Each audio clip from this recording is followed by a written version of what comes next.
मध्ये आहे. त्याचा 48वा वर्धापन दिवस आहे. त्या निमित्ताने आज आपण विविध सामाजिक उपक्रम या ठिकाणी सुरुवात केले, वृक्षारोपणही केलंय. कर्मचारी किंवा या ठिकाणी येणाऱ्या शूटिंगच्या सर्व लोकांच्या व्यवस्थेसाठी लागलीच तर ॲम्ब्युलन्सची व्यवस्था या ठिकाणी नव्याने सुरू केलेली आहे. त्रैमासिक म्हणजे आपल्या चित्रनगरीचा आजपर्यंतचा इतिहासात पहिल्यांदाच 3 महिन्यात आपण काय काय टप्पे गाठलेत या संदर्भामधलं त्रैमासिक सुद्धा प्रकाशित केलंय. या ठिकाणी आपला कर्मचारी, booking system, analysis, data analysis या सगळ्यासाठी चित्रनगरीचा एक डॅशबोर्ड आपण नव्याने वापर करायचा असेल तर त्याचे बुकिंग्स जे आहेत यासाठी एक अद्ययावत ॲप आपण सुरू केलेला आहे. या सगळ्या कामांना आपण गती दिली आहे.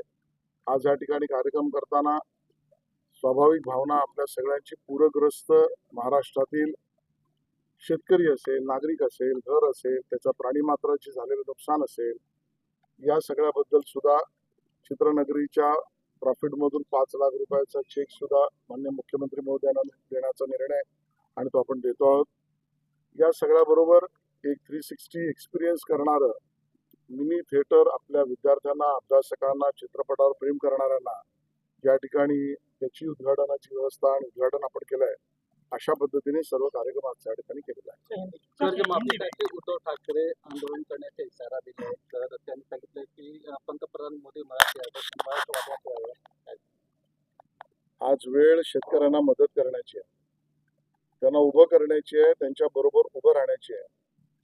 ही वेळ आंदोलनापेक्षा मदतीचं संचलन करण्याची आहे आणि या मदत संचलनाच्या कामामध्ये सगळ्यांनी मदत करावी, शेतकऱ्यांना मदत करावी, आपल्या परिवाराला, कुटुंबाला त्यांच्या मदत करावी, ही भावना आपली असली पाहिजे. आंदोलनावर भाष्य करण्यापेक्षा मदतीच्या संचलनात तुम्ही सहभागी व्हा अशी मी विनंती त्यांना करतो. हर्षवर्धन सकपाल यांनी मुख्यमंत्र्यांच्या दिल्ली दौऱ्याबद्दल सांगितलं की तिथे जाऊन काय करणार दिवे लागतील.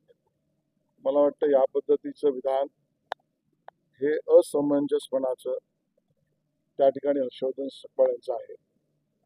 दिल्ली, NDRF या सगळ्या विषयामध्ये राज्य सरकार आपल्या शेतकऱ्याला मदत आणू पाहते आहे.